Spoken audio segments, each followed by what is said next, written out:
Bonjour Pékin. Quelques nouvelles qui concernent les pays de l'Afrique du Nord. Je commence par la Tunisie qui a annoncé la prolongation d'un mois de l'état d'urgence en vigueur dans le pays depuis une attaque djihadiste sanglante contre un bus de la garde présidentielle en 2015.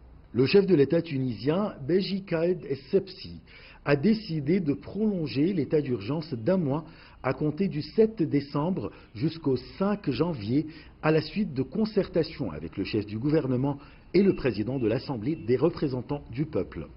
Cette décision intervient dans un climat politique tendu à l'approche des élections législatives et présidentielles prévues en 2019. Et après 5 semaines d'un attentat suicide qui a ciblé une patrouille de police au centre de Tunis, faisant 26 blessés. L'année 2015 avait été aussi marquée par 2 autres attentats sanglants de l'État islamique contre des touristes au musée de Bardo à Tunis et dans une zone touristique de Sousse qui avait fait au total 60 morts, dont 59 touristes et un policier. L'Algérie entend promouvoir son partenariat économique et commercial avec le Cameroun, un pays clé pour le développement des exportations algériennes vers les pays de l'Afrique centrale.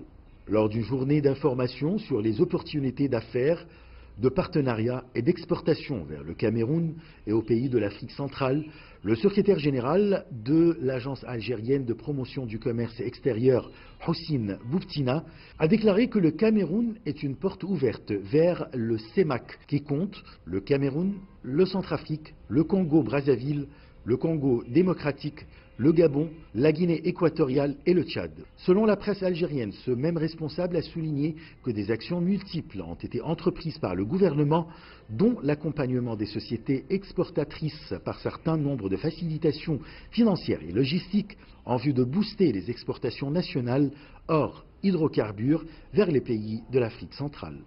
L'Observatoire marocain du tourisme a indiqué que le secteur du tourisme a témoigné d'une hausse de 9% des nuitées totales enregistrées dans les établissements d'hébergement touristique. D'après des chiffres dévoilés par l'Observatoire du tourisme, cette performance est due à une hausse du nombre de touristes non résidents et des touristes résidents. Une fois encore, les villes de Marrakech et d'Agadir ont à elles seules généré 60% des nuitées totales, indique l'Observatoire, qui précise que les 2 destinations ont augmenté respectivement de 10 et 9%. Durant les 10 premiers mois de l'année 2018, ils sont 10 500 000 touristes à avoir visité le Maroc.